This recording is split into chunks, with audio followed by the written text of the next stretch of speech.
Doomsayers. They want to prophesy people's doom. Don't let them. If they do, don't listen to them.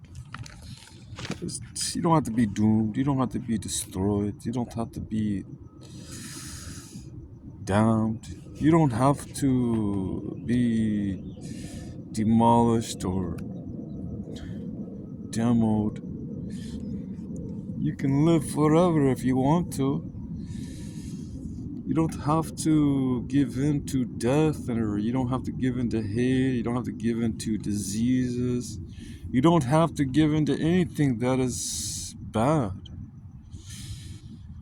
Other people may desire misfortune for you, or turmoil, or they may want to try to put spells and hexes on you and practice their voodoo on you and all these other things, just because that's what they do in that kind of religion. Uh, they curse their enemies, or perceived enemies, even though they may not be enemies.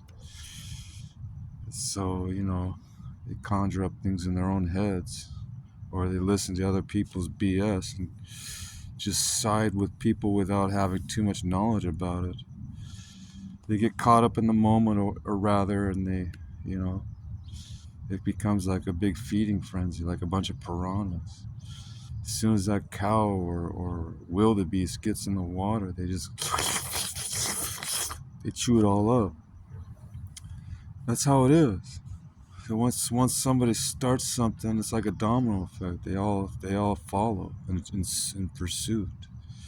Just like you've heard stories of these sheep, they jump off cliffs, and as soon as one jumps off, the rest follow. It's like, forget that. You don't have to follow the crowd. You don't have to follow the masses. They're not always right. That's case in point. Noah, when he built the Noah of ancient times in the Bible, son of Abraham. Noah, son of who? Son of, well, no, I think Lamech, son of Lamech. He was told to construct the ark, him and his family, because everybody else was wrong. Everybody else was in error, following wickedness and terrible things. So guess what? The majority is right, is not absolute. Sometimes people just vote for it based on limited information. They just vote on it because their nephew or brother or their friend voted on it, and they were persuaded just with rhetoric and with a good presentation, but it wasn't necessarily the right thing to do. So don't. That's not an absolute gauge or measurement to measure truth and righteousness. People can be wrong, no matter how great or how few, or at what position or status they are in society. People can be in error, even in scientific communities. You look at the theory of Darwinian evolution, and it's like, well, that's a good theory, but how credible is it?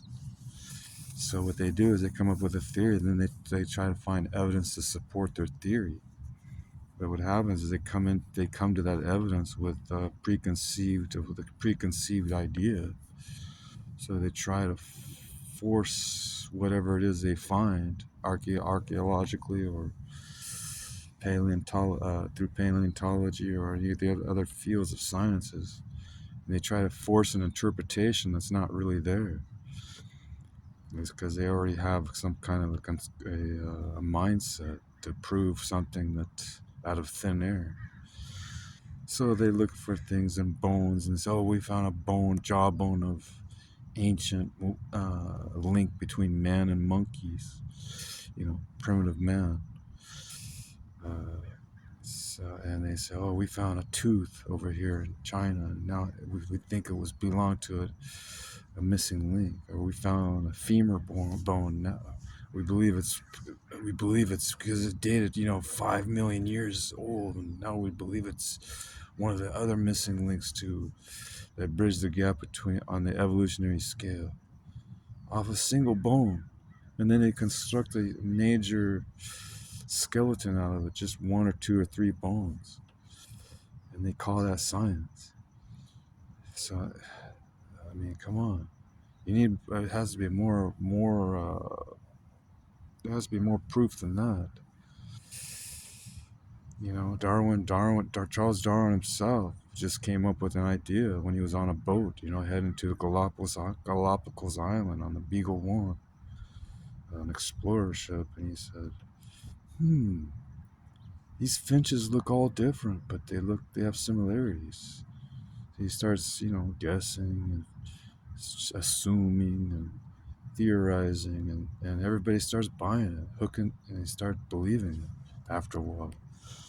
It's because, you know, he gets some big power brokers who support it, and so that makes it credible.